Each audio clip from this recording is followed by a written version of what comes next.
네, 안녕하세요. 알짜배기 부동산 TV 알부입니다. 네, 오늘은 정부의 GTX 실현 가능성이 있는가에 대해서 한번 알아보도록 하겠습니다. 네, GTX 관련된 내용은 2019년 10월 31일 날 발표된 대도시권 광역교통망 철도 중심 정책에 자세히 들어가 있는데요. 개인적으로 총선을 대비한 공약이 아닐까 생각이 듭니다. 정부가 발표한 이유를 살펴볼 필요가 있는데, 문재인 정부가 들어오고 전 국토 기준으로 보면 집값이 안정화되었다고 하지만 우리의 서울 집값은 2배에서 3배 정도 오른 것이 사실입니다. 서울 집값을 잡기 위해 3기 신도시를 발표했고, 청년주택 공급에 대한 완화 정책, 또 신혼부부 주택을 공급하겠다고 발표했습니다.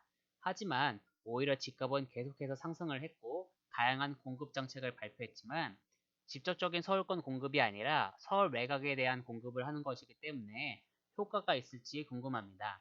그렇기 때문에 다양한 교통망을 구축해서 서울권 접근성을 강화하여 집값을 잡겠다는 소리인데, 이번에 GTX 노선과 도시명 환승센터가 그 주제입니다.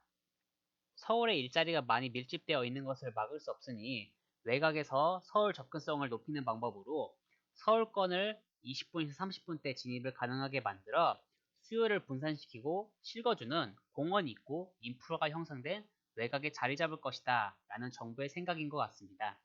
현재 GTX는 3개 노선을 가지고 있는데, B 노선이 가장 메리트가 없다고 알려져 있으며 강남과 삼성을 지나는 A 노선, 그리고 C 노선이 가장 인기가 많을 것으로 보입니다. 문제는 이 GTX A 노선이 착공한 지가 1년이 넘었는데 들려놓은 소식이 하나도 없다는 것입니다.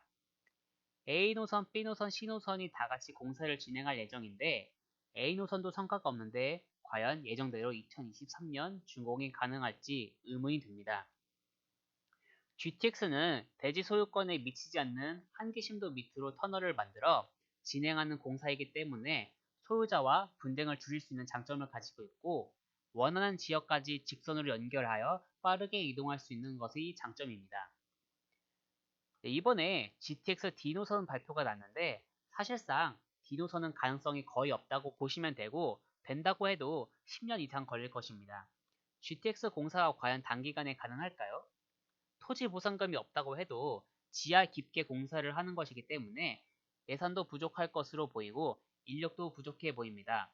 그리고 무엇보다 주민 민원에 대한 문제도 생각해 봐야 합니다. GTX를 보고 투자를 할 때 이것만 알면 될 것 같습니다. 2023년 준공 예정이라 하지만 이제 3년밖에 안 남았습니다.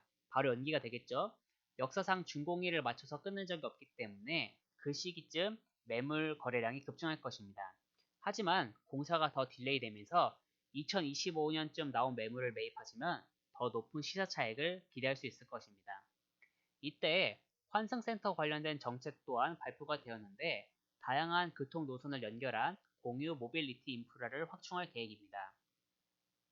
도시명 환승센터가 생기는 지역을 표시해놨는데, 그 일대의 교통이 발달하면 접근성이 좋아지기 때문에 오히려 환승센터 주변으로 기업과 수요가 몰려 그 주변으로 인구가 많아지고 상권이 좋아지면 부동산 가격 또한 같이 오를 것입니다.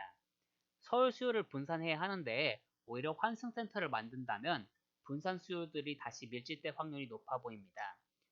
사람들은 더 좋은 환경으로 옮기고 싶은 욕망을 갖고 있기 때문에 정부가 과연 이 문제를 어떻게 헤쳐나갈지 우리가 다 같이 지켜볼 필요가 있어 보입니다.